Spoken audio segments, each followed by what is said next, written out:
एक ऐसे चैप्टर को स्टार्ट करने वाले हैं जो कंप्लीट केमिस्ट्री का फाउंडेशन। केमिस्ट्री से कुछ भी अछूता नहीं। वो पहले उसका वॉल्यूम इतना था, जैसे उसको इस कमरे में छोड़ा उसका वॉल्यूम इस कमरे के बराबर हो गया। ये ऐसा नहीं कि आप हाइड्रोजन ऑक्सीजन को पकड़ के ही आपने अलग अलग कर लिया। केवल 7 ही फंडामेंटल ऐसा यूनिट्स है, तो कुल मिला के आपको 7 याद रखने, बाकी सारे के सारे किससे निकल जाएगी, इसी से निकल जाएगी। कभी तो बुक में MOL ही मिलता है, कभी MOL लिखता है, ये चक्कर क्या है।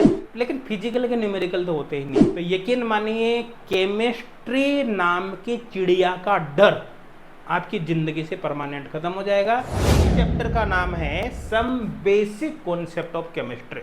देखो नाम से ही पता यहाँ पर चल रहा है आपको कि इस चैप्टर के अंदर हम केमिस्ट्री के बिल्कुल बेसिक कॉन्सेप्ट्स के बारे में बात करेंगे।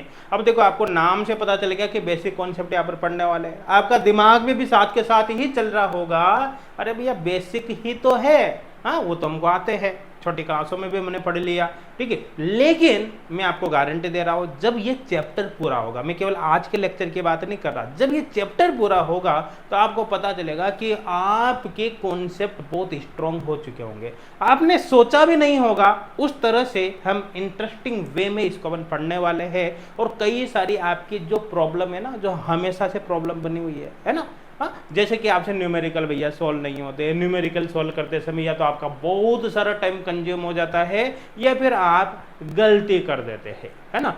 कई सारे स्टूडेंट के यूनिट कन्वर्जन में गलती होती है, वो एक यूनिट से दूसरी यूनिट के अंदर कन्वर्ट नहीं कर पाते हैं। किसी को मोल के बारे में पता नहीं होता है, किसी को सिग्निफिकेंट फिगर्स वगैरह के बारे में पता नहीं होता है, किसी को मल्टीप्लिकेशन एडिशन वगैरह में प्रॉब्लम आती है ना। कई सारी प्रॉब्लम स्टूडेंट्स के होती है जो कि बेसिक कॉन्सेप्ट से रिलेटेड है। और ये सारी के सारी जो प्रॉब्लम है ना, वो आज इस चैप्टर में, कुल मिलाकर इस चैप्टर के अंदर आपकी कंप्लीट खत्म होने वाली है। तो भैया इस चैप्टर को बिल्कुल भी हल्के में मत लेना। ये चैप्टर एक तरह से मान सकते हैं कि आपकी जो पूरी की पूरी केमिस्ट्री है उसका बेस है। पूरी केमिस्ट्री को समझने में आपकी काफी हेल्प करेगी। अब चाहे आप फिजिकल केमिस्ट्री पढ़ लो, चाहे फिर इनऑर्गेनिक पढ़ लो या ऑर्गेनिक पढ़ लो। जैसे फिजिकल केमिस्ट्री में भी हम अलग अलग चैप्टर की बात कर सकते हैं, जैसे आपका चाहे केमिकल काइनेटिक्स हो गया, थर्मोडायनेमिक्स हो गया, इलेक्ट्रोकेमिस्ट्री हो गया, XYZ भैया केमिस्ट्री में कुछ भी पढ़ लो ना, ये चैप्टर के बिना केमिस्ट्री आपकी स्ट्रांग हो ही नहीं सकती। तो जाहिर सी बात है ये चैप्टर आपके सिलेक्शन में तो कंट्रीब्यूशन करेगा ही करेगा, है ना। कुल मिलाकर आपकी केमिस्ट्री को काफी इंटरेस्टिंग बना देगा, आपको पढ़ने में फिर काफी यहाँ पर मजा आएगा। इसलिए इसको बिल्कुल भी हल्के में मत लेना, एक एक कॉन्सेप्ट को, एक एक पॉइंट को काफी ध्यान से समझना है। आज का जो लेक्चर है बेसिकली देखो बेसिक कॉन्सेप्ट ऑफ केमिस्ट्री के अंदर तो काफी अच्छे से हम यहाँ पर बहुत सारी चीजें पढ़ेंगे, है ना। वो और भी इसके लेक्चर आएंगे आगे कंटिन्यू, ठीक है ना। आज के जो लेक्चर है इसके अंदर अपन क्या कवर करेंगे, ये बिल्कुल बेसिक है। आज का लेक्चर बिल्कुल बेसिक है। कल जो नेक्स्ट लेक्चर आपका डलेगा उसमें फिर थोड़ा सा लेवल आपका बढ़ता हुआ चला जाएगा और कॉन्सेप्ट और भी गहराई से फिर अपन समझेंगे। देखो इस लेक्चर के अंदर तो बेसिकली अपन क्या कवर करने वाले हैं, यहाँ पर हम कवर करेंगे, देखो व्हाई स्टडी केमिस्ट्री, केमिस्ट्री की स्टडी आपको क्यों करनी चाहिए, है ना। Importance and scope of chemistry, साथ के साथ यहाँ पर हम matter, properties of matter and there measurement, इनके बारे में बात करेंगे। तो बेसिकली आज के इस लेक्चर का फोकस इन पर रहेगा जो बिल्कुल बेसिक है। इसके बाद फिर इसी चैप्टर में काफी लेवल अप हो जाएगा और फिर और भी आपको इंटरेस्ट आएगा नेक्स्ट लेक्चर से। अब चलो सबसे पहले बात यहाँ पर है कि व्हाई स्टडी केमिस्ट्री, केमिस्ट्री हमको क्यों पढ़नी चाहिए। आपके दिमाग में आ रहा होगा, अरे सर अगर हमारे एग्जाम के सिलेबस में नहीं होती ना तो केमिस्ट्री के आग लगा दो साले के, हम तो देखे भी नहीं केमिस्ट्री की तरफ। हम तो केवल पढ़ ही इसलिए रहे ना क्योंकि हमारे सिलेबस में, नहीं तो क्या मतलब पड़ा है हमारे केमिस्ट्री से। भैया आपकी बात सही है और वो पॉइंट भी हमने यहाँ पर डाल दिया है क्योंकि की फॉर कॉम्पिटिटिव एग्जाम्स, है ना। तो आपके मान भी यहाँ पर रख लिया है। और आप क्यों पढ़ते हो, आप तो केवल इसीलिए पढ़ते हो। लेकिन अगर केमिस्ट्री क्यों पढ़ते हैं इस बात का अगर आंसर अपन जाने तो देखो सबसे पहली बात तो मैं बता देता हूँ, जो केमिस्ट्री है ना वो एक सेंट्रल साइंस है। आपने देखा होगा जैसे केमिस्ट्री के कुछ चैप्टर है जैसे एटॉमिक स्ट्रक्चर, थर्मोडायनेमिक्स एटसेट्रा, आप फिजिक्स में भी पढ़ते थे, है ना। पढ़ा आपको होगा आपने पहले जब भी पढ़ा होगा, फिजिक्स में आपने पढ़ा होगा। साथ के साथ ये बायोकेमिस्ट्री नाम की चिड़िया भी आपने पढ़ी है ना, जो अपने बायोलॉजिकल सिस्टम से रिलेटेड है।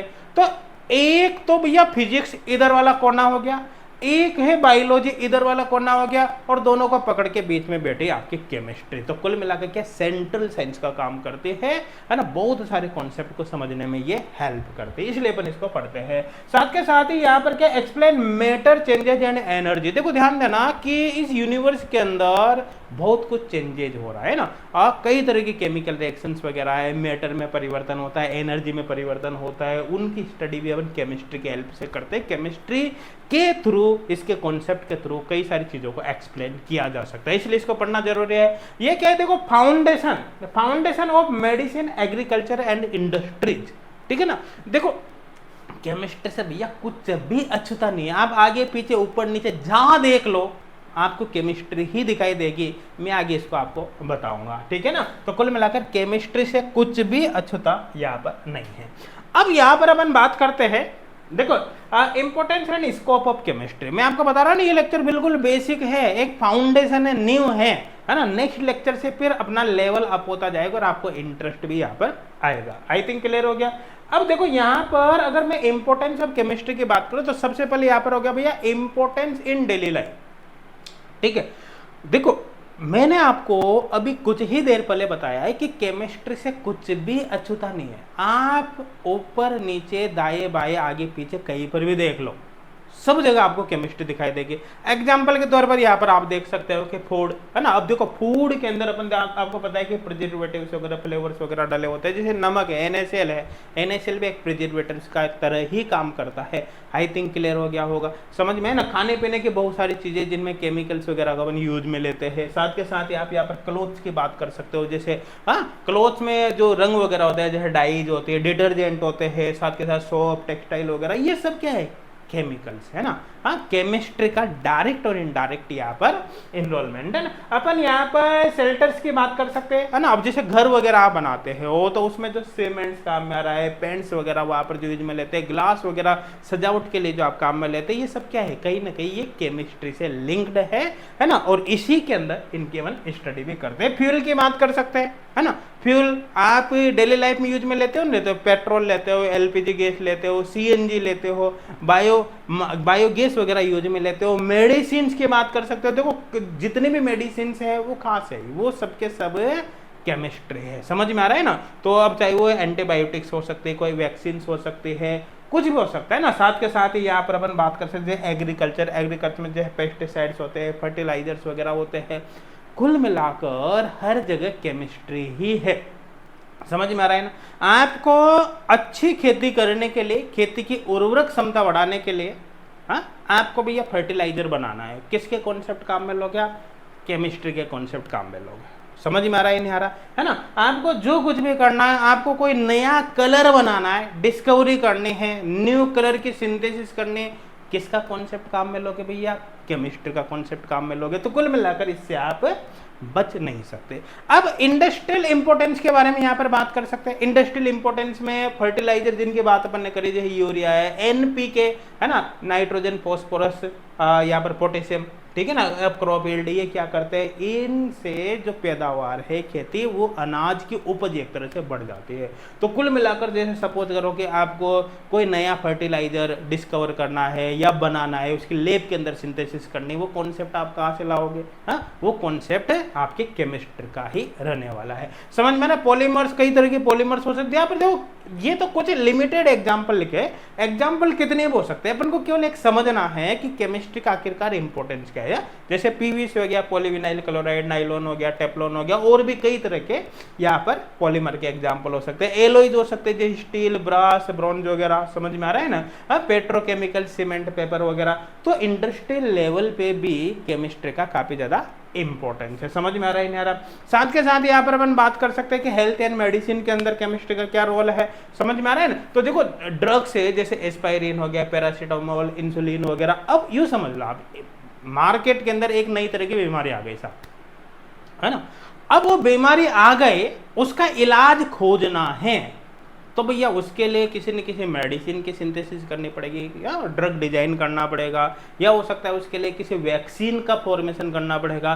तो वो सारे कॉन्सेप्ट भी किसके हैं, कहीं ना कहीं वो केमिस्ट्री से लिंक्ड है। मतलब विदाउट केमिस्ट्री मेडिसिन जो साइंस है वो भी खत्म है, ये मान के चलो आप। कुल मिलाकर केमिस्ट्री के बिना कुछ भी नहीं चल सकता, है ना। यहाँ पर आप देख सकते हो जो है एनेस्थेटिक्स, है ना, क्लोरोफॉर्म ईथर्स वगैरह, हाँ, कई ऑपरेशन वगैरह करते हैं, बेहोशी वगैरह में काम में लेते हैं क्लोरोफॉर्म वगैरह, आपको पता है इसे। साथ के साथ ही कीमोथेरेपी के बाद जो है एंटी कैंसर ड्रग्स हो सकता है, विटामिन हार्मोन्स हो सकता है ना, विटामिन हार्मोन्स आपकी बॉडी के अंदर होते हैं, ये कुल मिलाकर लाइफ प्रोसेस के अंदर इन्वॉल्व होते हैं ना। तो कुल मिलाकर केमिस्ट्री से कुछ भी अछूता नहीं है।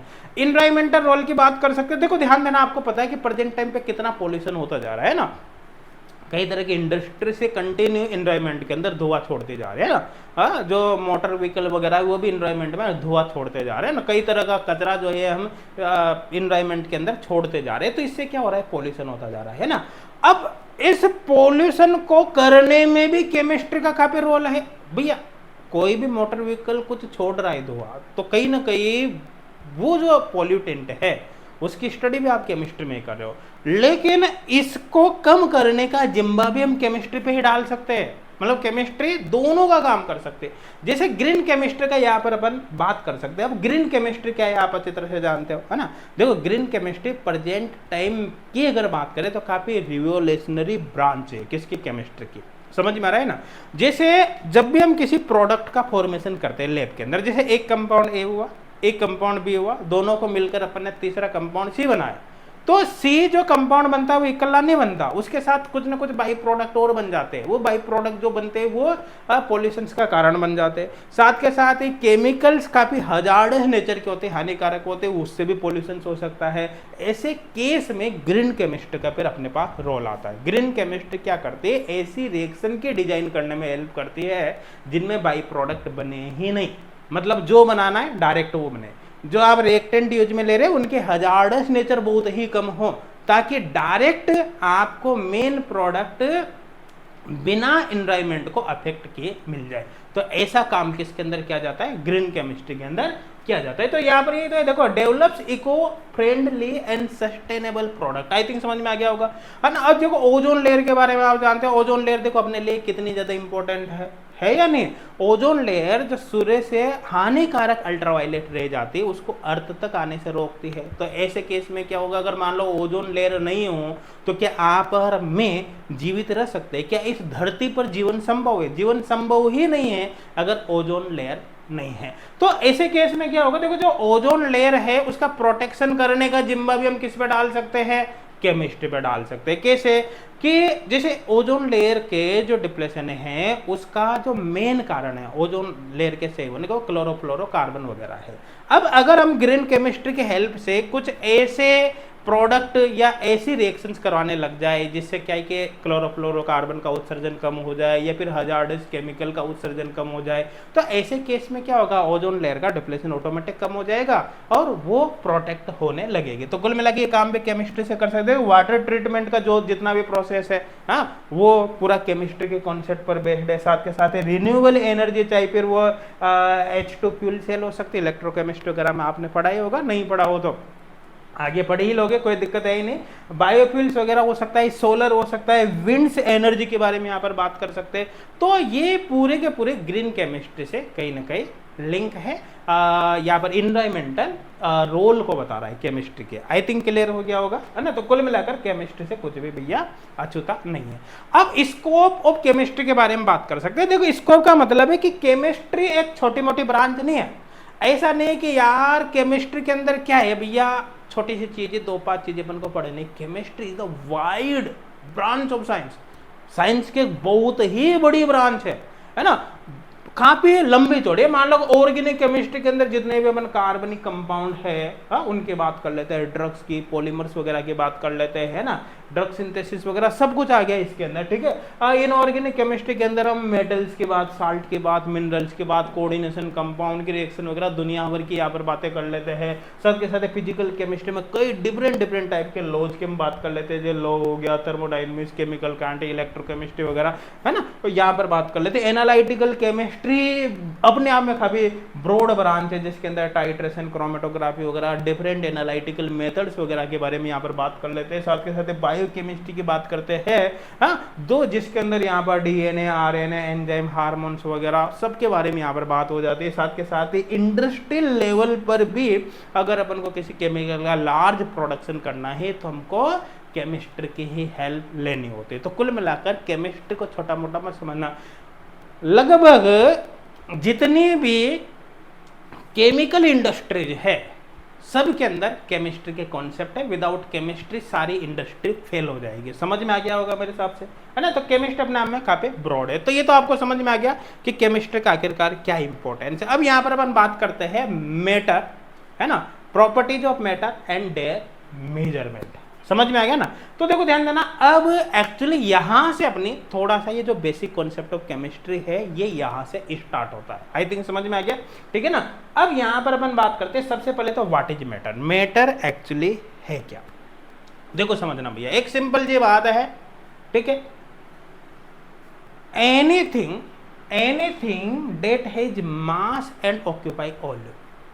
समझो इस पॉइंट को क्या, देखो ऐसा कुछ भी जिसका मास है और साथ के साथ जो वॉल्यूम ऑक्यूपाई करता है वो भैया मैटर है। वही क्या है, मैटर है। अब आप देखो, आपको जो कुछ भी दिखाई दे रहा है, चाहे मार्कर हो, चाहे बोर्ड हो, चाहे मैं खुद हो या आप हो, चाहे यहाँ पर रखा हुआ ये मोबाइल है ना, ये मोबाइल दिख रहा है ना आपको, चाहे ये पर्स हो, आप कुछ भी ले लो, ये में जो कपड़े पहन रखे वो है, ये सब कुछ, इन सब में मास है या नहीं, मास है ना। हाँ, ये सब वॉल्यूम ऑक्यूपाई कर रहा है, नहीं कर रहा है, इसका मतलब सबको सब मैटर, मतलब आपको जो कुछ भी दिखाई दे रहा है ना वो सब मैटर। इस यूनिवर्स के अंदर जो भी आप देख सकते हैं वो सब के सब मैटर है, क्योंकि सबका मास है और सब एक वॉल्यूम ऑक्यूपाई करते हैं। इस कमरे के अंदर जो भी गैस भरी हुई है भैया वो मैटर है या नहीं। वो कहोगे सर ये गैस तो हमको दिखाई नहीं दे रही, तो मैटर थोड़ी हुआ, नहीं, ये वॉल्यूम तो ऑक्यूपाई कर रही है ना, कर रही है। हाँ, और साथ के साथ इसी गैस को कंप्रेस कर दो, आप कंप्रेस कर दोगे तो गैस भी आपको दिख जाएगी। एग्जांपल में ले लीजिए, कार्बन डाइऑक्साइड डायरेक्ट दिखती है क्या आपको, CO2 आपको डायरेक्ट नहीं दिखती, लेकिन CO2 को जब कंप्रेस करके उसको सॉलिड CO2 के अंदर कन्वर्ट कर लिया जाता है तो आपको CO2 भी दिख जाएगी। तो इसका सीधा सीधा मतलब है कि ये भी क्या है, मैटर है। आई थिंक क्लियर हो गया होगा, है ना। अब मैटर के जो स्टेट है ना वो सॉलिड भी हो सकती है, लिक्विड भी हो सकती है, गैस भी हो सकती है, इसमें कोई दिक्कत नहीं। सॉलिड, लिक्विड, गैस के अलावा मैटर के दो और स्टेट होती है। दो स्टेट कौन कौन से होते हैं, एक तो प्लाज्मा स्टेट होते हैं और एक होते हैं BEC। BEC का मतलब होता है Bose Einstein condensate. I think clear हो गया होगा। तो बेसिकली अपन जो बात करते हैं इन तीन स्टेट की करते हैं, सॉलिड, लिक्विड, गैस की। ये जो दो स्टेट है एडवांस लेवल पर है, इनके अपन फाइनली यहाँ पर अभी बेसिकली बात जनरली नहीं करते, ठीक है ना। अब एग्जाम्पल आइस हो गया, वाटर हो गया, एयर हो गया, अरे कुछ भी ले लो ना भैया, आप कुछ भी ले लो, सोडियम, पोटेशियम, है ना, कार्बन डाइऑक्साइड, ग्लूकोज, फ्लूकोज, जो भी आप लेना चाहो सब क्या है, सब मैटर है। आप मैटर से बने हो, मैं मैटर से बना हुआ हो। आई थिंक क्लियर हो गया होगा, ठीक है ना। अब यहां पर अपन बात करते हैं फिजिकल क्लासिफिकेशन ऑफ मैटर। देखो मैटर क्या है वो तो आप समझ गए, मैंने क्या कहा, जो कुछ भी आपको दिखाई दे रहा है, जिस किसी का भी मास है, जिस किसी का भी वॉल्यूम है, वो सब क्या है, मैटर है। आई थिंक क्लियर हो गया होगा। अब सॉलिड, लिक्विड, गैस आप कुछ भी ले लो, ठीक है। अब फिजिकल क्लासिफिकेशन की बात करें तो अपन ने शुरू से बताया कि मैटर की बेसिकली तीन स्टेट होते हैं। तीन स्टेट कौन से, सॉलिड, लिक्विड, गैस है। दो और एडवांस है, उसके बारे में बात नहीं करें। अब सॉलिड क्या है, सॉलिड क्या है, देखो सॉलिड मैटर की वो स्टेट है जिसका मास फिक्स है, जिसका मास फिक्स है और जिसका वॉल्यूम भी फिक्स है। यूं समझ लो कि अभी ये मोबाइल है, सॉलिड है, देखो इसका मास फिक्स है। अच्छा मास क्या, शेप की बात करें, जिसका शेप फिक्स है और वॉल्यूम फिक्स है। इसका शेप फिक्स है, अभी ये जिस फॉर्म में दिखाई दे रहा है उसी फॉर्म में रहेगा, और इसका वॉल्यूम भी निकालोगे तो फिक्स आएगा। ऐसा नहीं होगा कि इस मोबाइल को यहाँ से हटाकर मैंने यहाँ रख दिया तो इसका वॉल्यूम या शेप चेंज हो गई, कुछ भी नहीं होगा चेंज, है ना। तो इस स्टेट को बोलते हैं अपन सॉलिड।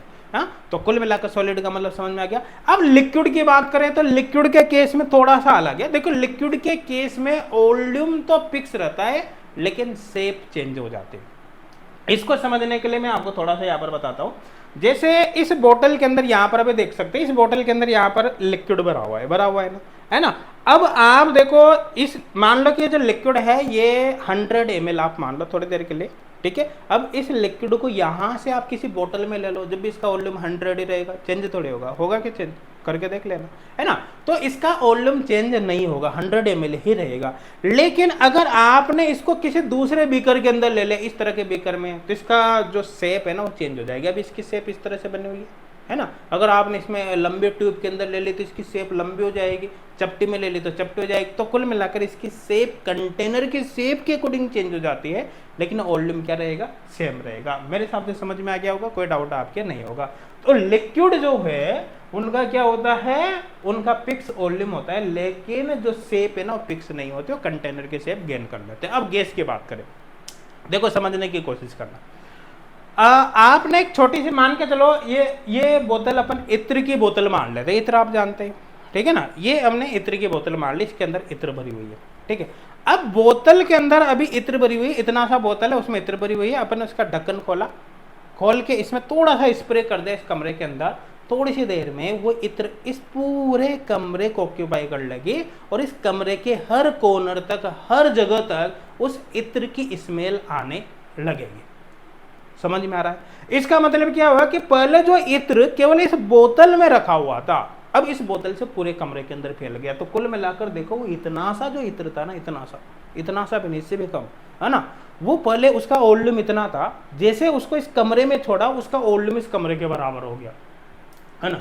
पहले उस इत्र का जो शेप थी उस बोतल में, बोतल के अनुसार थी, बोतल की शेप उसकी शेप थी, लेकिन जैसे उस इत्र को इस रूम के अंदर छोड़ा, उसने इस रूम की शेप भी गेन कर ली। तो कुल मिलाकर जो गैस है, गैस की ना तो शेप फिक्स होती है, ना ही वॉल्यूम फिक्स होती है। गैस को आप जिस कंटेनर के अंदर डालोगे वो उसी का वॉल्यूम और उसी का शेप गेन कर लेगी, मतलब उस कंटेनर को कंप्लीट ऑक्यूपाई वो कर लेगी। तो आई थिंक गैस का मतलब भी समझ में आ गया, कोई डाउट नहीं होगा, ठीक है ना। अब ये जो 3 स्टेट होते हैं ना, सॉलिड, लिक्विड, गैस, इनमें एक्चुअली क्या होता है कि इनमें इंटर पार्टिकल डिस्टेंस और फोर्स वेरी करते हैं। यूं समझो आप इस चीज को, देखो जैसे मैं यहां पर आपको बताऊं, जैसे जो सॉलिड होता है, जैसे यहां पर अपन देखें, जैसे ये सॉलिड है, सॉलिड के अंदर एक्चुअली क्या होता है कि पार्टिकल बिल्कुल पास होते हैं। इस तरह से पार्टिकल बिल्कुल पास जब होंगे यहाँ पर, तो इनके बीच इंटर पार्टिकल अट्रैक्शन जो होता है वो काफी स्ट्रॉन्ग होता है। इन मॉलिक्यूल्स या पार्टिकल्स के बीच स्ट्रॉन्ग फोर्स काम करता है।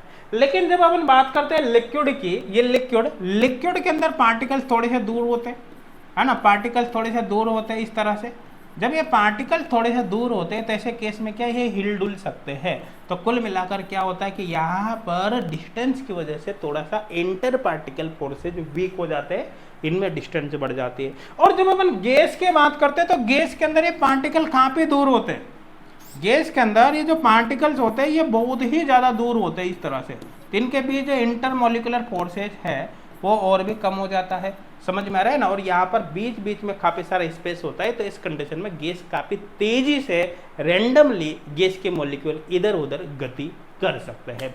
तो आई थिंक ये कॉन्सेप्ट आपके समझ में आ गया होगा। क्लियर है भैया, समझ में आ रहा है, ठीक है ना। अब यहाँ पर अपन बात करें, देखो ध्यान देना, inter conversion of physical state. देखो मैंने बात करी किसकी, सॉलिड, लिक्विड, गैस, 3 स्टेट की करी, याद है आपको। अब देखो 3 जो स्टेट है सॉलिड, लिक्विड, गैस, उनको एक दूसरे में कन्वर्ट किया जा सकता है। आपने खुद ने करके देखा होगा अपनी जिंदगी में कई बार, ठीक है। नहीं किया हो तो अभी समझ में आ जाएगा। देखो ध्यान देना, जैसे सॉलिड है, मैंने बताया ये लेक्चर बिल्कुल बेसिक है, इसमें है ना कुछ भी खास नहीं है, बिल्कुल बेसिक है। लेकिन आपको एक एक कॉन्सेप्ट को जरूर समझना है, क्योंकि पता नहीं कौन सी चीज़, कौन सी प्रॉब्लम आपकी कब सॉल्व कर दे। अब देखो जो सॉलिड है, अगर सॉलिड को मैं हीट करता हूँ, इसको क्या किया मैंने, सॉलिड को मैंने हीट किया तो किस में कन्वर्ट होगा भैया, ये लिक्विड में कन्वर्ट होगा नहीं होगा मुन्ना, होगा ना। अब लिक्विड को फिर हीट कर दिया, इस लिक्विड को भी भैया यहाँ पर हीट कर दिया, अब ये किस में कन्वर्ट होगा, ये यहाँ पर गैस में कन्वर्ट हो जाएगा। आ गई मुन्ना बात समझ में, ठीक है ना। अब देखो ध्यान से समझना, सॉलिड को हीट करने से लिक्विड बना, लिक्विड को हीट करने से गैस बना, गैस को वापस ठंडा कर दो, क्या होगा, अगर इस गैस की हम कूलिंग कर देते हैं, इसके हमने कूलिंग कर दी यहाँ पर, तो गैस किस में कन्वर्ट हो जाएगी, लिक्विड में। और इस लिक्विड की फिर हम कूलिंग कर दे तो किस में कन्वर्ट हो जाएगी, इसकी भी कूलिंग हमने कर दी तो ये यहाँ पर सॉलिड के अंदर कन्वर्ट हो जाएगी। अब देखो समझने की कोशिश यहाँ पर आप करना, देखो ध्यान से समझना। देखो जब हम सॉलिड को हीट देकर लिक्विड के अंदर कन्वर्ट करते हैं तो ये जो प्रोसेस है, ये प्रोसेस, इस प्रोसेस को हम बोलते हैं, देखो सॉलिड से लिक्विड मतलब मेल्ट हो रहा है ना सॉलिड, तो इसको अपन मेल्टिंग या फिर फ्यूजन बोलते हैं। क्या बोलते हैं, इसको बोला जाता है भैया मेल्टिंग, मेल्टिंग या फिर इसका फ्यूजन बोल सकते हो, फ्यूजन है ना। तो मेल्टिंग इसको बोल दो, कोई दिक्कत नहीं है, यहाँ पर फ्यूजन भी आप इसको बोल सकते हो। मेरे हिसाब से क्लियर हो गया होगा। अब देखो नेक्स्ट यहाँ पर अगर मैं लिक्विड को गैस में कन्वर्ट करता हूं तो यहाँ पर आप क्या कर रहे हो, बॉईल कर रहे हो, तो इसको बॉइलिंग बोलेंगे, और या फिर इसको वेपोराइजेशन भी आप बोल सकते हो। तो इसको क्या बोलोगे प्रोसेस को, इस प्रोसेस को बोलोगे भैया बॉइलिंग, बॉइलिंग या फिर इसका आप वेपोराइजेशन बोल सकते हो, वेपोराइजेशन, वेपोराइजेशन। आई थिंक समझ में आ गया। अब इसका उल्टा यहाँ पर चल लेता है। देखो गैस को जब कूलिंग करते हैं गैस के, तो वो किस में, लिक्विड में कन्वर्ट होता है। इस प्रोसेस को आप क्या बोलोगे, देखो इस पर बोले सोचो सोचो भैया, क्या बोलोगे इस प्रोसेस को, इस प्रोसेस को आप बोलोगे लिक्विफिकेशन या फिर कंडेंसेशन। क्या बोलोगे इसको, इसको आप कंडेंसेशन बोल दो, कोई दिक्कत वाली बात नहीं, कंडेंसेशन, या फिर इसको आप लिक्विफिकेशन भी बोल सकते हो ना, लिक्विफिकेशन। यहाँ पर अपन लिख लेते हैं लिक्विफिकेशन, लिक्विफिकेशन। तो आई थिंक ये भी आपके समझ में आ गया होगा।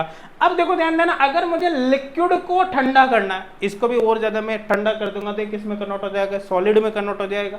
समझ में आ रहा है ना। तो लिक्विड को अगर मैं सॉलिड में कन्वर्ट करता हूँ तो बताइए बताइए भैया इस प्रोसेस को क्या बोलोगे। हाँ, लिक्विड को सॉलिड में कन्वर्ट करता हो तो इसका फ्रीजिंग बोल दो, या फिर इसको सॉलिडिफिकेशन आप बोल सकते हो। इसको क्या बोल सकते हैं, इसका फ्रीजिंग बोल सकते हैं, फ्रीजिंग नो डाउट, और या फिर आप इसको सॉलिडिफिकेशन भी बोल सकते हो, सॉलिडिफिकेशन, सॉलिडिफिकेशन। मेरे हिसाब से समझ में आ गया होगा। अब देखो ध्यान देना, एक बात का जवाब देना, थोड़ी सी देर के लिए वीडियो को पॉज करके आप सोचना, मैं जो बताऊंगा उसको। देखो जब हम सॉलिड को हीट करते हैं तो लिक्विड बनता है, लिक्विड को हीट करते तो गैस बनती है।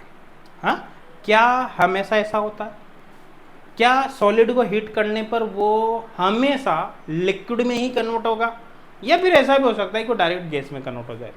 देखो आपने कैंपर देखा है, कपूर, कपूर, कपूर को आप रख दो यहाँ पर कहीं पर भी टेबल पर, थोड़ी देर बाद वो कपूर पूरा का पूरा उड़ जाएगा, है ना। डायरेक्ट वो सॉलिड है, आपको बीच में कोई लिक्विड दिखाई नहीं देगा, वो सीधा के सीधा वेपर में कन्वर्ट हो गया।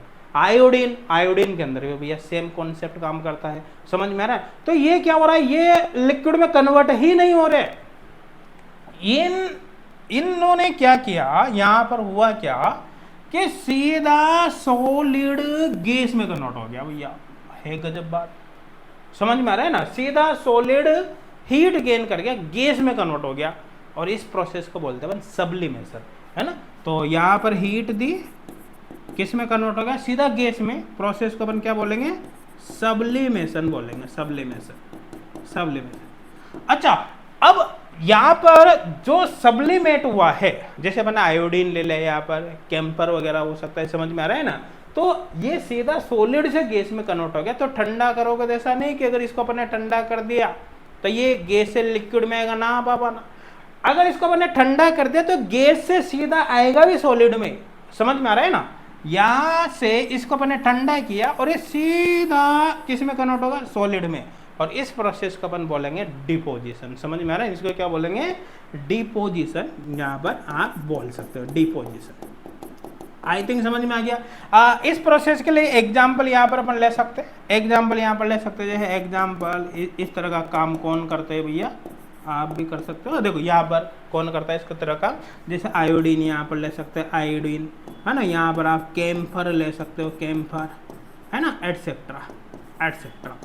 तो आई थिंक ये सारे प्रोसेस का कॉन्सेप्ट आपके समझ में आ गया होगा। मतलब सबके सब यहाँ पर जो कुछ टर्म मैंने काम में लिए कि सॉलिड, लिक्विड, गैस तीनों स्टेट एक दूसरे में परिवर्तित होती है ना। हीट देकर या फिर कूलिंग करके हम एक दूसरे में इनको कन्वर्ट कर सकते हैं। ऐसे प्रोसेस भी एग्जिस्ट करते हैं जिसमें सॉलिड डायरेक्ट गैस में या गैस डायरेक्ट सॉलिड में कन्वर्ट हो जाता है, जिसको अपन यहाँ पर सब्लिमेशन या फिर डिपोजिशन जिसको बोलते हैं। मेरे हिसाब से क्लियर हो गया होगा, कोई डाउट नहीं होगा। तो मैटर के जो तीनों फिजिकल स्टेट है, सॉलिड लिक्विड गैस, कैसे कन्वर्ट होती है, आई थिंक समझ में आ गया होगा। अब बात कर लेते हैं यहाँ पर, देखो ध्यान देना, केमिकल क्लासिफिकेशन भैया मैटर का, केमिकल क्लासिफिकेशन ऑफ मैटर। देखो अगर मैं केमिकल क्लासिफिकेशन ऑफ मैटर की बात करूं तो यहाँ पर दो तरह के दो भागों में इसको अपन डिवाइड कर सकते हैं। देखो एक तो हो सकता है प्योर सब्सटेंस केमिकल में, एक तो प्योर, और दूसरा हो सकता है यहाँ पर मिक्सचर, समझ में ना। अच्छा, प्योर सब्सटेंस की बात करें तो समझ में आ गया हो ना, प्योर मतलब सिंगल है, आप सिंगल हो इसका मतलब आप प्योर नहीं हो। प्योर है मतलब उसमें केवल वन टाइप के एलिमेंट, वन टाइप के एटम्स या केवल वन टाइप के मॉलिक्यूल प्रेजेंट है, उसके अलावा कुछ भी नहीं है, तो प्योर है। अब प्योर में, प्योर सब्सटेंस में दो तरह के केस है, एलिमेंट है और कंपाउंड है, समझ में आ रहा है। देखो एलिमेंट का मतलब क्या होता है, एलिमेंट का मतलब होता है कि सिंगल टाइप ऑफ एटम, मतलब ये समझ लो आप जो कुछ भी देख रहे हो जिसमें एक ही प्रकार के एटम है वो एलिमेंट है। जैसे आपने ऑक्सीजन लिया, अब ऑक्सीजन की आप चाहे 1 ग्राम क्वांटिटी ले लो, चाहे 1 किलो ऑक्सीजन ले लो, कुछ भी ले लो, उसमें ऑक्सीजन के ही मॉलिक्यूल है O2, और O2 मॉलिक्यूल में केवल ऑक्सीजन एटम है, तो कुल मिलाकर इसमें एक ही तरह के एटम प्रेजेंट एलिमेंट है ना। आप ओजोन ले लो भैया, यहाँ पर जैसे ओजोन ले सकते हो O3, अब O3 भी क्या है, इसमें भी केवल ऑक्सीजन एटम है, एक ही प्रकार के एटम है, तो एलिमेंट है ना। तो कुल मिला के चाहे ऑक्सीजन हो गया, सोडियम हो गया, आयरन हो गया, या फिर कॉपर ले लो, कुछ भी ले लो, एटसेट्रा, मर्जी बड़े जो ले लो, जिसमें भी आपको एक ही तरह का एटम दिखाई देगा वो एलिमेंट है, समझ में आ रहा है। फिर बात करें कंपाउंड, कंपाउंड क्या है, देखो कंपाउंड क्या होते हैं, कंपाउंड जिनमें कम से कम 2 या फिर 2 से ज्यादा प्रकार के एटम्स हो, या मैं कहूँ एलिमेंट हो, वो भी किसमें, फिक्स्ड रेशियो में, तो उसको कंपाउंड कहते हैं।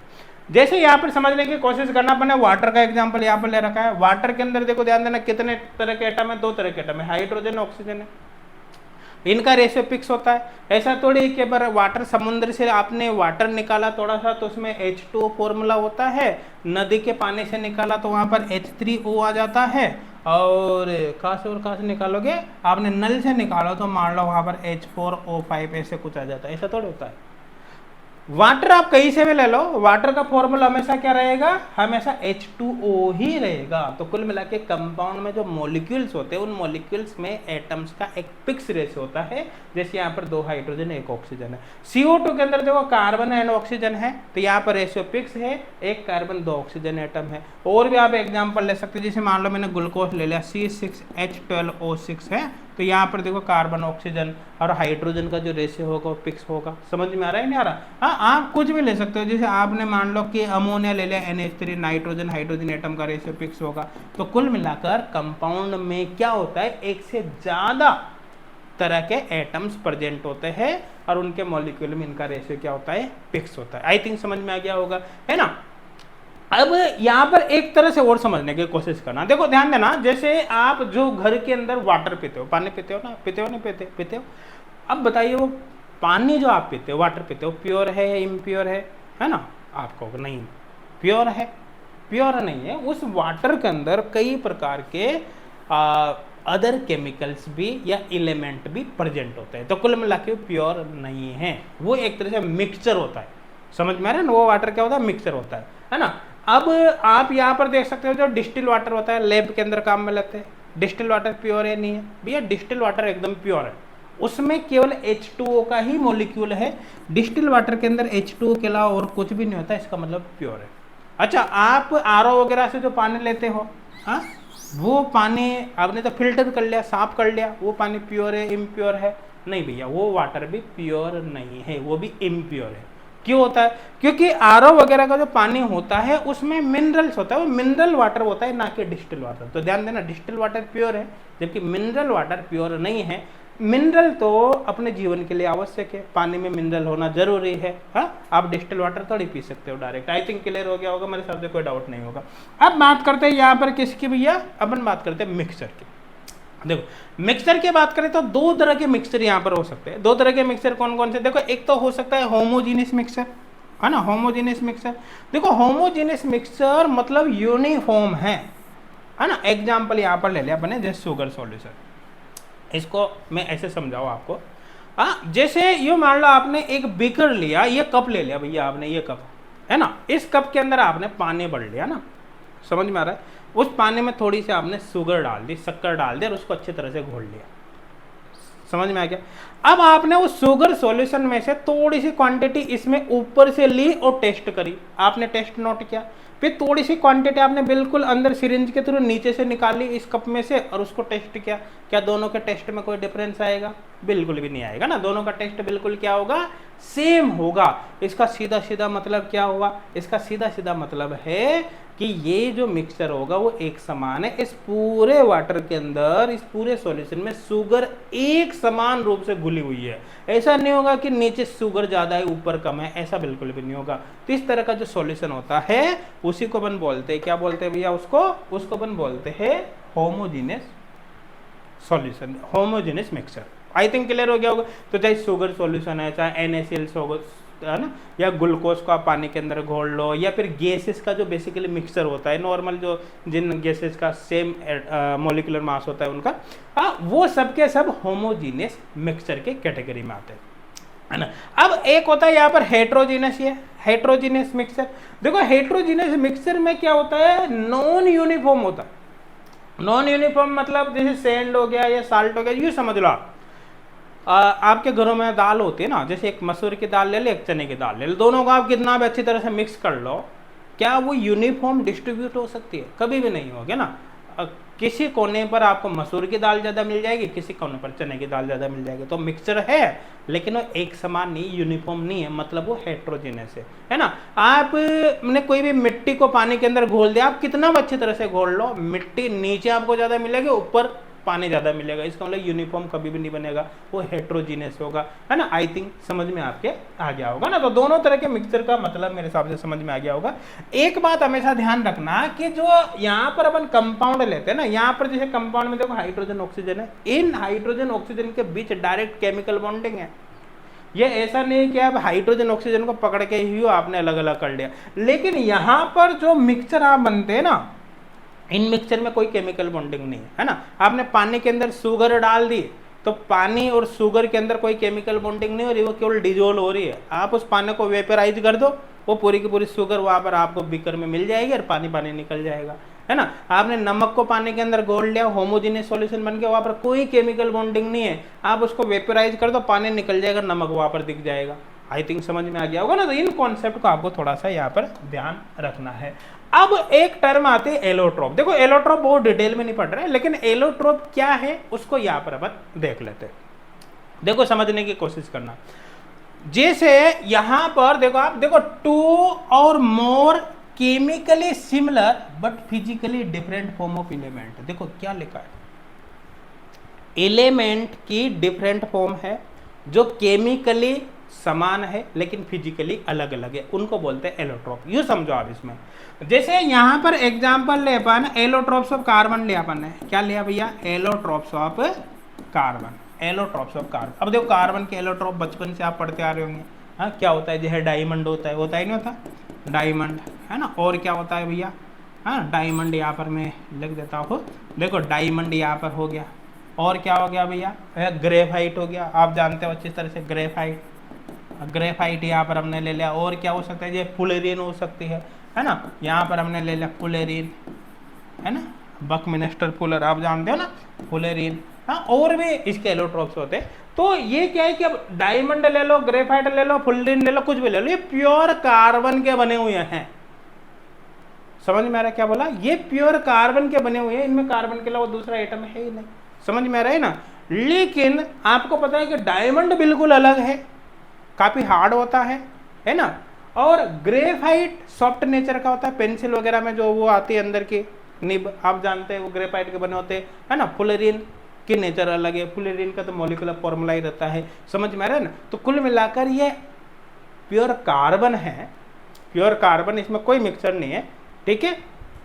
लेकिन तीनों की फिजिकल स्टेट बिल्कुल अलग है, देखने में वगैरह में सब में अलग अलग आपको ये मिलेगा। ये सस्ता से मिल जाएगा डायमंड खरीद के, देखो आप कितना महंगा है। आई थिंक क्लियर हो गया होगा, है ना। और भी यहाँ पर देख सकते हैं, जैसे एलोट्रॉप्स ऑफ फॉस्फोरस अपन ने ले लिया, है ना। जैसे यहाँ पर ले लिया भैया allotropes of phosphorus, allotropes of phosphorus, phosphorus, allotropes of phosphorus.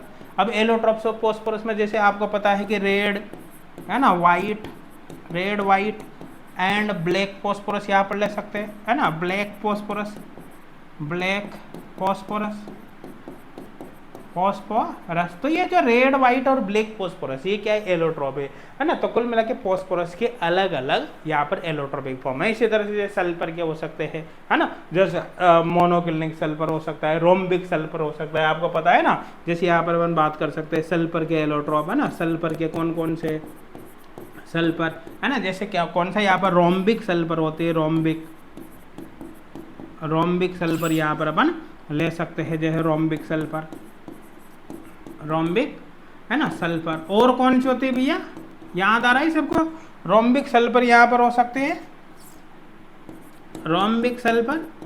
और यहाँ पर हो सकते हैं जो मोनोक्लिनिक सल्फर हो सकते हैं, है ना, monoclinic sulphur, clinic sulphur, clinic sulphur, monoclinic sulphur यहाँ पर हो सकते हैं। अच्छा, एक चीज मैं आपसे पूछता हूँ, थोड़ी सी देर के लिए वीडियो को पॉज करके आप सोचने की कोशिश करना।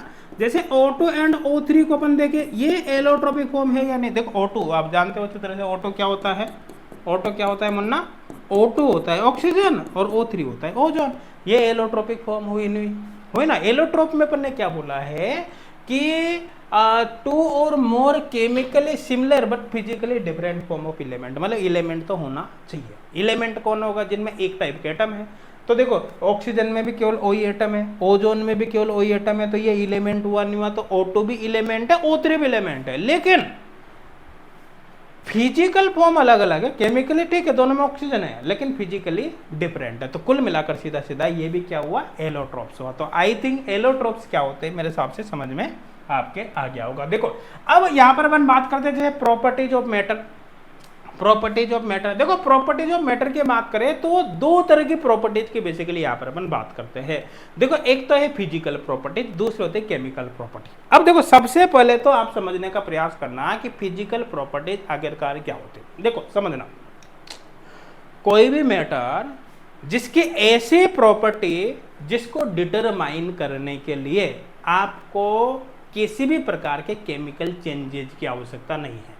मतलब कुल मिलाकर किसी भी कंपाउंड है, मैटर है, उसकी आपको कोई फिजिकल प्रॉपर्टी कैलकुलेट करनी है, पता करना है, तो उसके लिए उस कंपाउंड के अंदर किसी केमिकल चेंजेज की आवश्यकता नहीं हो, तो ऐसी प्रॉपर्टीज को बोलते हैं फिजिकल प्रॉपर्टीज। जैसे समझने की कोशिश करना, अगर मान लो जैसे ये पेन है, मुझे इस पेन का वेट निकालना है, यहाँ पर इसका मास मुझे कैलकुलेट करना है, मास। तो मुझे क्या करना पड़ेगा, इस पेन को बैलेंस पे रखा, बैलेंस ने बता दिया भैया ये 50 ग्राम का है, 25 ग्राम का, जो भी होगा बता देगा बैलेंस, है। तो कुल मिलाकर इसका मास कैलकुलेट करने के लिए क्या मुझे इसका केमिकल कंपोजिशन को चेंज करने की आवश्यकता है, नहीं है। तो कुल मिलाकर ये होगी इसकी फिजिकल प्रॉपर्टी, है ना। मान लो कोई बीकर के अंदर कोई वाटर भरा हुआ है, मुझे उसका वॉल्यूम निकालना है, आयतन, वॉल्यूम कितना है, 50 ml है, 100 ml है, 150 ml है। तो क्या इसके लिए मुझे केमिकल चेंजेज की रिक्वायरमेंट नहीं है। तो कुल मिलाकर वॉल्यूम क्या हो, फिजिकल, है ना,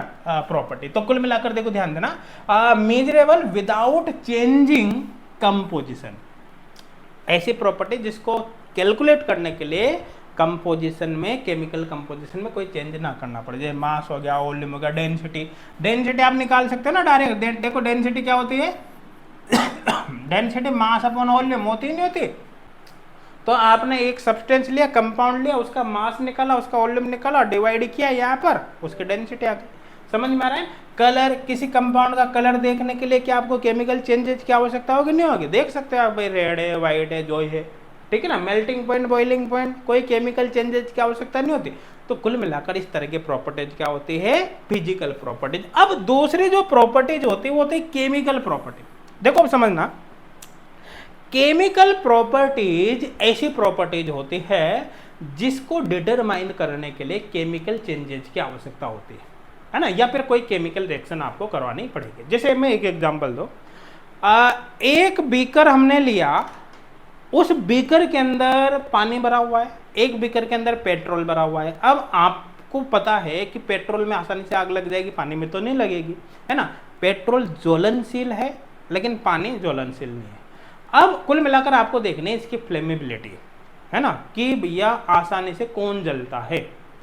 तो क्या जब तक आप इसको जलाकर नहीं देखोगे आपको पता चल जाएगा कौन आसानी से जलेगा। अच्छा, आप कह दोगे सर हमको तो पता चल गया ना पेट्रोल आसानी से जलेगा, नहीं, वो तो आपको याद है। आप इसको ये समझो कि दो अलग अलग लिक्विड है, आपको पता ही नहीं कि ए लिक्विड कौन सा है, बी कौन सा है। अब आपको कुछ भी पता नहीं, आपको देखना है कि भैया इनमें से फ्लेमेबिलिटी ज्यादा है किसकी, ए की या बी की, किसकी ज्यादा है। तो ऐसे केस में आपको जलाकर ही देखना पड़ेगा, और जैसे आप जलाओगे, जलाते क्या होगा, उसका केमिकल कंपोजिशन चेंज हो गया। तो कुल मिलाकर ऐसी प्रॉपर्टी जिसको डिटरमाइन करने के लिए किसी केमिकल रिएक्शन की आवश्यकता है, कंपाउंड के अंदर केमिकल चेंजेज की आवश्यकता है, उसको अपन बोलते हैं केमिकल प्रॉपर्टीज। अब चाहे वो फ्लेमेबिलिटी हो सकते हैं, एसिडिटी हो सकते हैं, बेसिसिटी हो सकते हैं, रिएक्टिविटी हो सकती है, कोई रिएक्शन में पार्टिसिपेट करने की कैपेबिलिटी हो सकती है, कुछ भी हो सकता है, वो सब इस कैटेगरी के अंदर यहाँ पर आ जाता है। आई थिंक समझ में आ गया। अब यहाँ पर अपन बात करते हैं, देखो ध्यान देना, the international system of units, है ना। इंटरनेशनल सिस्टम ऑफ यूनिट्स मतलब एसआई सिस्टम होता है। देखो एसआई सिस्टम अपने आप में बहुत ही इंपॉर्टेंट है। देखो समझने की कोशिश करना, अपन ने फिजिकल प्रॉपर्टीज अभी देखा, यहाँ पर देखा ना भैया, देखा ना, देखा, ये फिजिकल प्रॉपर्टीज हमने देखा, है ना। और हमने ये भी देख लिया कि फिजिकल प्रॉपर्टीज क्या होती है ना। अब देखिए जो फिजिकल प्रॉपर्टीज होती है जैसे मास होता है, वॉल्यूम, डेंसिटी, है ना, वगैरह वगैरह जो भी है, इन फिजिकल प्रॉपर्टीज को मेजर करने के लिए कुछ यूनिट दी जाती है। जैसे सपोज करो मैं कहो कि यार इस पेन की लेंथ कितनी है, तो मैं कहूँगा ना इस पेन की लेंथ 10 सेंटीमीटर है, 5 सेंटीमीटर है, 6 सेंटीमीटर। अरे कुछ तो बोलूँगा ना, मैं ऐसे थोड़ी बोलूँगा भाई ये पेन की लेंथ इतनी बड़ी है, हाँ, या फिर इतना बड़ा, ऐसे थोड़ी बोलोगे। कुल मिलाकर आपको एक पर्टिकुलर लेंथ बतानी पड़ेगी यूनिट, भाई ये 10 सेंटीमीटर, ये 5 सेंटीमीटर कुछ। आप जैसे कहोगे भाई इसका मास कितना है, तो आप ऐसे थोड़े अरे यार ये तो भारी है, ये हल्का है, ऐसे थोड़े बोलोगे। आप क्या बोलोगे, भैया ये 10 ग्राम का है, ये 15 ग्राम का है, या 1 किलो का है, 2 किलो का है या नहीं। तो कुल मिलाकर एक कंपाउंड की जो फिजिकल प्रॉपर्टीज होता है उनको मेजर करने के लिए कुछ यूनिट्स दी जाती है ना। तो जो यूनिट्स दी जाती है वो अलग अलग टाइप्स के हो गए। स्टार्टिंग में एक्चुअली क्या होता है कि कई प्रकार के यूनिट्स काम में लेते थे, जैसे किसी कंट्री के अंदर सीजीएस यूनिट्स काम में लेते थे, कहीं पर यहाँ पर एपीएस, कहीं पर एमकेएस वगैरह वगैरह काम में लेते थे, है ना। ये मान लो कि भारत में आलू को आलू बोल दिया और मान लो किसी देश में उसको मोटा भालू बोल दिया, हमको थोड़ी पता है क्या बोल दिया। आई थिंक समझ में आ गया ना। मेरा कहने का मतलब है एक ही चीज को अलग अलग कंट्री में अलग अलग तरीके से बोला जाता था। तो ऐसे केस में कंफ्यूजन हो गया ना, भैया हम तो ये बोलते थे, किसी दूसरे ने दूसरा नाम दे दिया, अब पता ही नहीं चला कि कौन किसके बारे में क्या बोल रहा है ना। तो ऐसे केस में कई तरह की प्रॉब्लम्स होने लगी थी, समझ में है ना, फिजिकल प्रॉपर्टीज को मेजर करने में। तो ऐसे केस में एक न्यू सिस्टम डेवलप किया गया जिसको बोलते हैं international system of units, SI system. समझ में आ रहा है ना। ये जो एसआई सिस्टम है वो 1960 में सीजीपीएम, जिसको अपन जनरल कॉन्फ्रेंस, है ना, ऑन वेट एंड मेजर्स कहते हैं, ठीक है ना, इसके द्वारा यहाँ पर दिया गया है। कभी दिया गया 1960 के अंदर। अब यहाँ पर क्या हुआ है कि ये एक इंटरनेशनल सिस्टम है, नाम है ना, इसका मतलब क्या है कि ऑल ओवर वर्ल्ड के अंदर एक जैसा चलता है। जैसे समझ लो मास की एसआई यूनिट इंडिया के अंदर किलोग्राम है, तो अब आप इंडिया में देख लो, चाहे आप यूएस में चला जाओ, ऑस्ट्रेलिया के अंदर चले जाओ, पाकिस्तान में चले जाओ, आपकी मर्जी प्लेस चल जाओ, ऐसा यूनिट मास की किलोग्राम ही होगी। तो कुल मिलाकर ऑल ओवर वर्ल्ड के अंदर अपन ने बोला कि इसका मास 1 किलोग्राम है, तो भैया वो सब जगह 1 किलोग्राम है।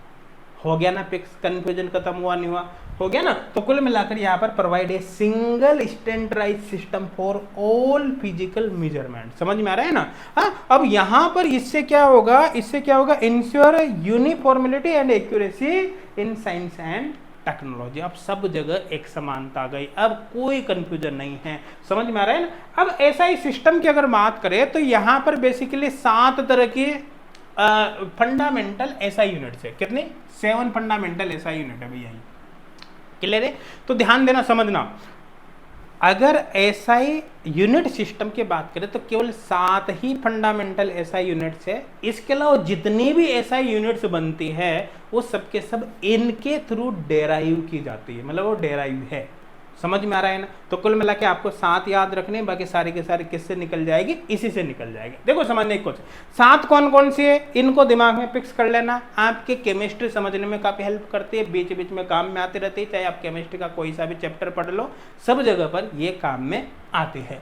जैसे यहाँ पर सबसे पहले भैया लेंथ, सबसे पहले लेंथ, ठीक है। देखो अगर मैं यहाँ पर लेंथ की बात करो, लेंथ की यहाँ पर बात करो तो लेंथ को एल से, स्मॉल एल से रिप्रेजेंट किया जाता है ना। और इसकी जो एसआई यूनिट है, एसआई यूनिट है इसकी मीटर, और इसका सिंबल होता है स्मॉल एम। ध्यान देना, जैसे अपन लिखते हैं ना 1 मीटर, तो यू नहीं लिखोगे, 1 मीटर ऐसे लिखोगे। समझ में आएगा ना? तो ये स्मॉल कैपिटल का आपको विशेष तौर पर ध्यान रखना है, ठीक है। दूसरा मास, मास को स्मॉल एम से रिप्रेजेंट किया जाता है ना। और इसकी जो एसआई यूनिट है वो किलोग्राम है, और किलोग्राम को हम के जी से रिप्रेजेंट करते हैं, जिसमें के और जी दोनों ही स्मॉल है, ध्यान रखना। तो किलोग्राम जब भी लिखोगे ना ऐसे मत लिखना, ऐसे के और ये ऐसे है ना, किलोग्राम कैसे, दोनों को ही आपको छोटा लिखना है, के और जी को। समझ में आएगा? टाइम के जो टाइम है उसको स्मॉल टी से रिप्रेजेंट करते हैं। एसआई यूनिट में इसकी सेकंड है, और स्मॉल एस से यहाँ पर रिप्रेजेंट किया जाता है।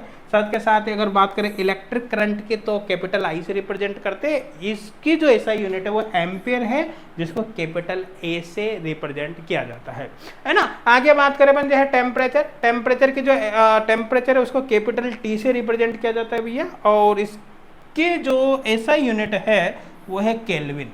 ध्यान देना, जो अब देखो टेम्परेचर की तो और भी यूनिट है ना, जो है डिग्री सेल्सियस हो गया, है या नहीं, है ना। हाँ, तो जो है डिग्री सेल्सियस हो गया, फ़ारेनहाइट हो गया। जो ऐसा यूनिट है वो केल्विन है। समझ में आ रहा है ना? और जनरली केमिस्ट्री में जहाँ भी कैलकुलेशन में हम काम में लेते हैं ना, केल्विन ही काम में लेते हैं, और कैपिटल के से इसको रिप्रेजेंट किया जाता है ना। और इसी तरह देखो अमाउंट ऑफ सब्सटेंस को रिप्रेजेंट करने के लिए स्मॉल एन हम काम में लेते हैं, और ऐसा यूनिट इसकी मोल होती है। और ध्यान देना इसका जो सिंबल है ना वो MOL होता है। अब देखो एक बात समझने की कोशिश करना, जब हम लिखते हैं MOLE मोल, तो ये सीधे सीधे क्वांटिटी को बता रहा है, ये किसको, क्वांटिटी को बता रहा है। लेकिन जब हम लिखते हैं MOL ऐसे, तो भैया ये मोल की यूनिट को बता रहा है, ऐसा यूनिट को। दोनों में डिफरेंस है। बहुत से बच्चों को पता ही नहीं होता कि MOLE, कभी तो बुक में MOLE मिलता है, कभी MOL लिखता है। ये चक्कर क्या है पता ही नहीं चलता है ना, कब क्या हो जाता है। तो आई थिंक आज के बाद अब आपके कोई कंफ्यूजन यहाँ पर नहीं रहेगा, ठीक है ना। अब यहाँ पर अगर बात करें अपन, देखो ल्यूमिनस इंटेंसिटी है ना, तो इंटेंसिटी को IV से रिप्रेजेंट करते हैं, है ना। और इसकी जो कैंडेला है इसके ऐसा यूनिट होते हैं, और कैंडेला को हम CD से, स्मॉल सी और स्मॉल डी, मतलब CD से यहाँ पर रिप्रेजेंट करते हैं। अब कुल मिलाकर भैया आपको 7 ही यूनिट याद करने, किसके, फंडामेंटल यूनिट कितनी है, ऐसा यूनिट 7 है। अब फंडामेंटल यूनिट 7 है, बाकी इससे सैकड़ों अदर यूनिट बन जाएगी। समझ में आ रहा है? वो सारे के सारे इन्हीं से बनेगी, वो सबके सब डेरिवेटिव ऐसा यूनिट कहलाएगी। डेरिवेटिव ऐसा यूनिट की बात करें यहाँ पर, तो देखो समझना आप कौन कौन से हो सकती है। जैसे समझना आप यहाँ अच्छे से समझना, जैसे मैंने यहाँ पर एग्जाम्पल लिया एरिया। अब मुझे एरिया की ऐसा यूनिट निकालनी है ना। तो भैया सबसे पहले देखो एरिया किसे बोलते हैं, एरिया बोलते हैं लेंथ इनटू लेंथ। जैसे सपोज करो मुझे इसका, इस मोबाइल के इस सरफेस का एरिया निकालना है, तो मैं क्या करूंगा, इस चौड़ाई को इस लंबाई से मल्टीप्लाई कर दूंगा, तो चौड़ाई इंटू लंबाई, एरिया निकल गया। इसका निकला नहीं निकला, तो ये भी लेंथ है, ये भी लेंथ है, तो लेंथ इंटू लेंथ आएगी नहीं आएगी, आएगी ना। अब लेंथ इंटू लेंथ, लेंथ को L से रिप्रेजेंट करते हैं ना, तो L इंटू L, और L की यूनिट क्या है, मीटर, और इसकी यूनिट भी क्या है, मीटर। तो ये होगा मीटर इंटू मीटर, मतलब मीटर स्क्वायर। तो कुल मिलाकर जो एरिया की ऐसा यूनिट होगी वो क्या होगी, मीटर स्क्वायर। आई थिंक समझ में आ गया। अब यहाँ पर अपन ले लें, जैसे वॉल्यूम ले लें, वॉल्यूम। अब देखो वॉल्यूम कैसे निकालते हैं, वॉल्यूम निकालते हैं लंबाई इंटू चौड़ाई इंटू ऊंचाई।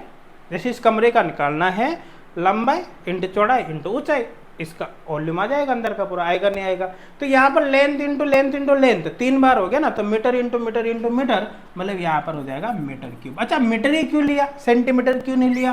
क्योंकि भैया हम ऐसा यूनिट की यहाँ पर बात कर रहे हैं, और ऐसा यूनिट लेंथ की जो होते हैं वो क्या होते हैं, मीटर होते हैं, इसलिए यहाँ पर हमने क्या काम में लिया, मीटर लिया। अच्छा और करके देखे, इतने से क्या होगा, जैसे हमने यहाँ पर डेंसिटी काम में ले ले, डेंसिटी।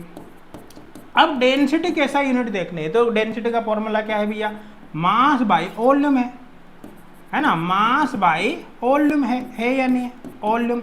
अब देखो समझने की कोशिश करना, मास कैसा यूनिट क्या है, किलोग्राम है, अभी देखा है अपन ने किलोग्राम, है ना। और कुल मिलाकर वॉल्यूम कैसा यूनिट क्या है, अभी देखा है यहाँ पर मीटर क्यूब है, मीटर क्यूब, है ना। इसको ऐसे भी लिख सकते हैं किलोग्राम, और ये मीटर के पावर -3। आपको पता है जब ये मीटर क्यूब ऊपर जाएगा तो पावर में यहाँ पर प्लस की जगह माइनस, माइनस की जगह प्लस हो जाता है, तो यहाँ प्लस है तो एक तरह से माइनस हो गया, है ना। ये किसकी यूनिट होगी, डेंसिटी की यूनिट होगी, कौन सी, ऐसा यूनिट है। अच्छा अब कई बार मान लो यूँ लिखा है कि ग्राम पर सेंटीमीटर क्यूब, ऐसे लिखा है, तो भैया ये है तो डेंसिटी की यूनिट, इसमें कोई डाउट नहीं है, कोई शक नहीं है, लेकिन ये ऐसा यूनिट नहीं है ना। अच्छा कई बार अपने केमिस्ट्री में अपन को यूनिट कन्वर्ट करना पड़ता है ना, जैसे ये होता है कि यार किलोग्राम पर मीटर क्यूब को मुझे ग्राम पर मीटर क्यूब में, ग्राम पर सेंटीमीटर क्यूब में कन्वर्ट करना है, फॉर मुझे वैल्यू तो क्वेश्चन में दे रखी है, लेकिन चाहिए मुझे इसमें, है ना, आंसर मुझे इस यूनिट के अंदर दे रखा है। ऐसे बहुत सारे कॉन्सेप्ट है जो काम में आते हैं, तो यूनिट कन्वर्ट कैसे करते हैं वो एक डिफरेंट चीज है, उन सब के बारे में अपन डिटेल में बात करेंगे। समझ में आ रहा है। अब और भी यहाँ पर अपन केस लेकर देख सकते हैं, ठीक है ना। जैसे डेंसिटी का यहाँ पर अपन देखा, देखो जैसे सपोज करो कि आपको एनर्जी की ऐसा यूनिट देखनी है, क्या देखनी है, एनर्जी की ऐसा यूनिट। अब देखो एनर्जी में एक फॉर्मूला आपको पता होगा, देखो मैं आपको बताऊँ यहाँ पर एक फॉर्मूला आपने बचपन से खूब पढ़ा होगा, E = mc²। पढ़ा है ये, पढ़ा ही नहीं पढ़ा, E = mc²। क्या नाम इस फॉर्मूले का भैया, हाँ इस फॉर्मूले का क्या नाम है, स्टार्क-आइंस्टीन लॉ। क्या नाम इस फॉर्मूले का, स्टार्क-आइंस्टीन लॉ, है ना। हाँ मास एनर्जी रिलेशनशिप, समझ में आ रहा है ना। तो यहां पर अगर मुझे इसकी देखनी तो ये m मास है, इसकी यूनिट क्या हो गई, किलोग्राम। c क्या है, वेलोसिटी है। तो सबसे पहले मैं ऐसा करता हूँ कि यहाँ पर वेलोसिटी का भी लिख देता हूँ ना, ताकि कंफ्यूजन आपका खत्म हो जाए। सबसे पहले अपन देख लेते हैं कि वेलोसिटी का क्या है, ऐसा यूनिट। अच्छा वेलोसिटी क्या होती है, कैसे निकालते हैं, डिस्टेंस अपॉन टाइम। एक पर्टिकुलर डायरेक्शन में 3 घंटे के अंदर 200 किलोमीटर चलती है कोई गाड़ी, आपने देख लो इसकी वेलोसिटी, स्पीड क्या होगी, स्पीड अलग है वेलोसिटी अलग है, उसके चक्कर में भी नहीं पड़ेंगे अपन, लेकिन जनरल फॉर्मूला ये हो गया। तो यहाँ पर देखो डिस्टेंस लेंथ को रिप्रेजेंट करते हैं, तो ये हो गया मीटर। टाइम की ऐसा यूनिट सेकंड है, तो ये हो गया सेकंड। तो कुल मिलाकर ये क्या हो गया, मीटर पर सेकंड, ऐसे लिख सकते हैं। तो ये ऐसा यूनिट हो गई किसकी, ये वेलोसिटी की ऐसा यूनिट हो गई। समझ में आ रहा है, अच्छी तरह से आ रहा ही नहीं आ रहा, है ना, आ रहा है अच्छी तरह से। अब कुल मिलाकर अब अपन बात करते हैं वापस एनर्जी पर, एनर्जी। अब चलते हैं भैया एनर्जी के बारे में, देखो ध्यान से समझना। जैसे मैंने कहा यहाँ पर एनर्जी का फॉर्मूला मास एनर्जी रिलेशनशिप है, E = mc² है या नहीं, है ना। तो मास की तो ऐसा यूनिट होगी किलोग्राम, और c क्या है, वेलोसिटी ऑफ लाइट है, और वेलोसिटी की यूनिट हो गई यहाँ पर मीटर पर सेकंड। तो यहाँ पर हम लिख देते हैं मीटर पर सेकंड। और चूंकि आपको पता है यहाँ पर c का स्क्वायर है, तो इसका आपको स्क्वायर करना पड़ेगा। तो कुल मिलाकर इसकी जो यूनिट हो गई होगी किलोग्राम मीटर स्क्वायर सेकंड -2 ये। तो अब देखो यहाँ पर, तो कुल मिलाकर जो एनर्जी की ऐसा यूनिट होगी वो क्या होगी किलोग्राम मीटर स्क्वायर सेकंड -2। तो यहाँ पर होगा किलोग्राम मीटर स्क्वायर सेकंड -2। अब देखो कुछ समझ में आ रहा है, जाले खुल रहे दिमाग में। अच्छा एनर्जी की ये जो ऐसा यूनिट है, अगर मैं लो 1 किलोग्राम मीटर स्क्वायर सेकंड -2, तो इसका मतलब होता है 1 जूल। तो कुल मिलाकर ये जो है ना, ये जूल के बराबर होती है, जूल के बराबर। तो x का मतलब ये हुआ कि अगर एनर्जी की SI unit kilogram metre square second -2 है, तो जूल भी एनर्जी की एक SI यूनिट होगी। जूल भी एनर्जी की क्या होगी, एक SI यूनिट होगी। आई थिंक बहुत अच्छे से मेरे हिसाब से आपके समझ में आ रहा होगा। क्लियर है नहीं है, अच्छी तरह से समझ में आ रहा है, कोई डाउट है क्या? कोई डाउट है क्या भैया? नहीं ना। अब देखो इसको और अच्छे से अपन समझने का यहाँ पर प्रयास करते हैं। एनर्जी मेरे हिसाब से समझ में आ गई होगी, कोई डाउट किसी को यहाँ पर नहीं होगा। देखो यहाँ पर एक चीज काम में लेते हैं ना, पावर। पावर देखो, पावर को समझने की कोशिश करते हैं। देखो पावर की जो यूनिट होती है वो होती है वाट। क्या होती है इसकी यूनिट? इसकी यूनिट होती है भैया वाट। वाट को डब्ल्यू से रिप्रेजेंट करते हैं। और यहां पर जिसकी फाइनल यूनिट बनती है वो होती है जूल पर सेकेंड, है ना, जूल पर सेकेंड। तो कुल मिलाकर देखो, ध्यान देना, जूल एक ऐसा यूनिट है, ये अपन वेरीफाई कर चुके, कहां से? यहां से, है ना, जूल ऐसा यूनिट है। तो कुल मिलाकर अब दोबारा आपको सोचने की जरूरत नहीं कि भैया जूल ऐसा यूनिट है क्या, नहीं, अब नहीं सोचना, समझ में आ रहा है ना, क्योंकि जूल हमको पता चल गया ऐसा यूनिट है। और जूल सेकंड ऐसा यूनिट है, तो कुल मिलाकर जूल पर सेकंड ऐसा यूनिट होगा। इसका सीधा सीधा मतलब है कि पावर की जो यूनिट वाट है वो भी एक एसआई यूनिट ही होगी। पावर की यूनिट वाट क्या होगी? एक एसआई यूनिट होगी। मेरे हिसाब से बहुत अच्छे से समझ में यहाँ पर आपके आ गया होगा। क्लियर है? कोई डाउट है क्या? नहीं ना। अब देखो इसी तरह से अपन यहाँ पर और केस देखते हैं। जैसे अपन फोर्स की बात करें, यहाँ पर देखो फोर्स के बारे में यहाँ पर अपन देख लेते हैं। जैसे ये हो गया भैया फोर्स, FORC फोर्स। देखो फोर्स को अपन कैपिटल F से रिप्रेजेंट करते हैं, समझ में है ना। और फोर्स की जो यूनिट होती है वो होती है न्यूटन। इसकी यूनिट क्या होती है? न्यूटन। न्यूटन, है ना, ये न्यूटन। न्यूटन को कैपिटल N से अपन रिप्रेजेंट कर देते हैं। और देखो जो न्यूटन है उसको रिप्रेजेंट करते हैं किलोग्राम मीटर सेकंड -2 से। किलोग्राम मीटर सेकंड -2, है ना, मीटर सेकंड -2 ये। अब देखो समझना है यहाँ पर। तो सबसे पहले तो देखो ये जो न्यूटन है ना वो ऐसा यूनिट हुई या नहीं हुई? न्यूटन ऐसा यूनिट है या नहीं? देखो समझने की कोशिश करना। किलोग्राम ऐसा यूनिट है, मीटर ऐसा यूनिट है ना, सेकंड ऐसा यूनिट है। तो कुल मिलाकर किलोग्राम मीटर सेकंड -2 ऐसा यूनिट है। और किलोग्राम मीटर सेकंड -2 को ही हम बोलते हैं न्यूटन। तो इसका मतलब जब ये ऐसा यूनिट है तो न्यूटन क्या हुई? ऐसा यूनिट है। अब कुल मिलाकर दोबारा अगर न्यूटन काम में आ गया ना तो हमको कोई कंफ्यूजन नहीं है, हमको पता है न्यूटन ऐसा यूनिट है, हम डायरेक्ट इसको इम्प्लीमेंट कर देंगे, काम में ले लेंगे।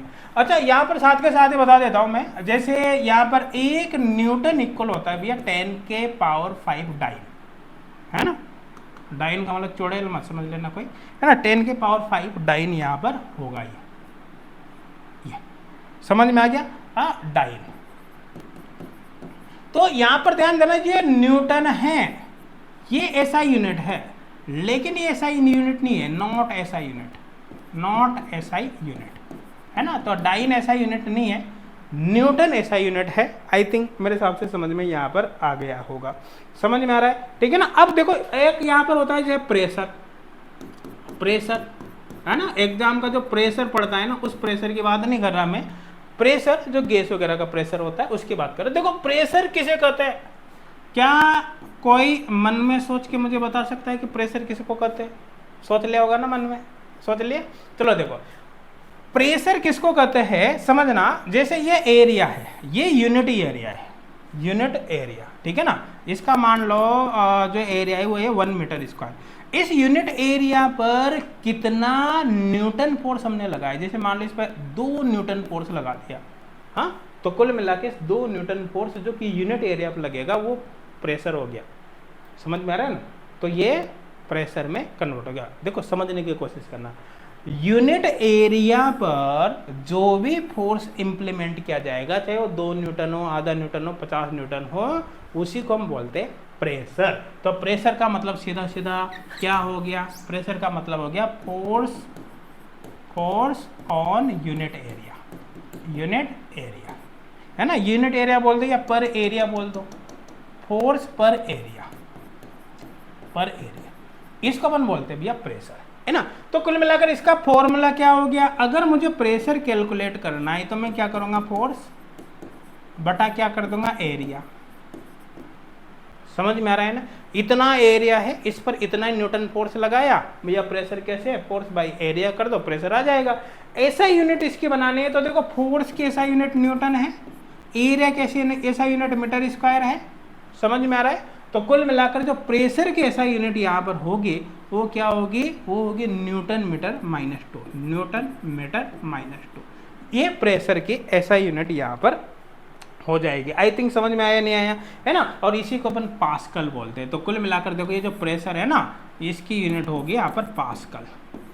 पास्कल, पास्कल को पीए से रिप्रेजेंट करते हैं, समझ में आ रहा है ना। और इसी को अपन रिप्रेजेंट करते हैं न्यूटन मीटर माइनस 2 से। मेरे हिसाब से बहुत अच्छे से ये बात आपकी अब समझ में आ गई होगी। तो देखो ये जो लेक्चर है इसके अंदर बिल्कुल बेसिक से चीज़ों को हमने समझने की कोशिश करी यहाँ पर, है ना, जो आपकी काफ़ी हेल्प भी करती है केमिस्ट्री को समझने में। देखो ध्यान देना, आज का ये लेक्चर तो बिल्कुल बेसिक है, ज़्यादा कुछ भी नहीं। बहुत सारी चीज़ें आपके ऑटोमेटिक मतलब समझ में क्या आई होगी, पहले से आपको आती होगी, कोई दिक्कत वाली बात नहीं है, ठीक है ना। लेकिन आपको एक स्टार्टिंग का जो पॉइंट है, बेसिक है, फंडामेंटल है, उसकी कुछ चीज़ें आपको समझ में आ गई होगी। लेकिन इसके बाद के जो लेक्चर होंगे यहाँ पर वो थोड़े से एडवांस होंगे, मतलब उनमें बेसिक कॉन्सेप्ट तो रहेगा, लेकिन बेसिक कॉन्सेप्ट भी एक तरह से हाई लेवल पे रहेंगे, थोड़े से अप रहेंगे। तो आप साथ के साथ इसको, इन कॉन्सेप्ट को अच्छे से समझते हुए चलना, है ना। अगर आपने अभी वाले कॉन्सेप्ट को अच्छे से नहीं समझा तो यकीन माने आपकी केमिस्ट्री में काफ़ी प्रॉब्लम आने वाली है, क्योंकि आगे के जो लेक्चर है उसके अंदर देखो मैं आपको एक बात समझाऊँ।